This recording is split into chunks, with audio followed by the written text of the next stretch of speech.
नमस्कार दोस्तों, आज हम बात करेंगे सकट चौथ की उस हृदय स्पर्शी कथा की जो सदियों से माताओं के विश्वास को मजबूत करती आ रही है। यह कहानी हमें बताती है कि कैसे एक माँ की प्रार्थना काल को भी टाल सकती है।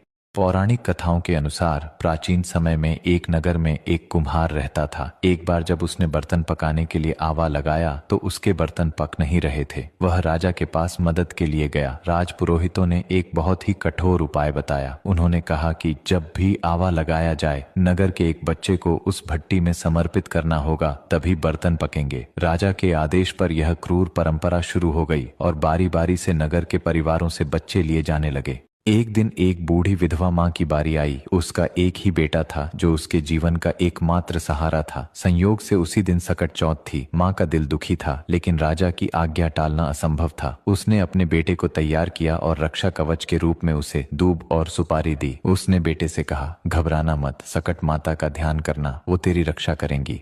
कुम्हार ने उस बच्चे को आवे में बिठा दिया और आग लगा दी। उधर बूढ़ी माँ पूरी रात सकट माता के आगे प्रार्थना करती रही कि हे माँ, मेरे बेटे की रक्षा करना। उसका विश्वास अटल था। सुबह जब कुम्हार ने आवा देखा तो वह हैरान रह गया। भट्टी एकदम ठंडी थी और वह बालक अंदर सुरक्षित खेल रहा था। सकट माता की कृपा से आंच का उस पर कोई असर नहीं हुआ था। इस चमत्कार को देखकर राजा और नगरवासियों को अपनी गलती का एहसास हुआ। राजा ने तुरंत उस क्रूर प्रथा को हमेशा के लिए बंद करवा दिया, जिससे नगर के बाकी बच्चों का जीवन सुरक्षित हो गया। तभी से यह माना जाता है कि जो माँ सच्चे मन से सकट चौथ का व्रत रखती है, उसकी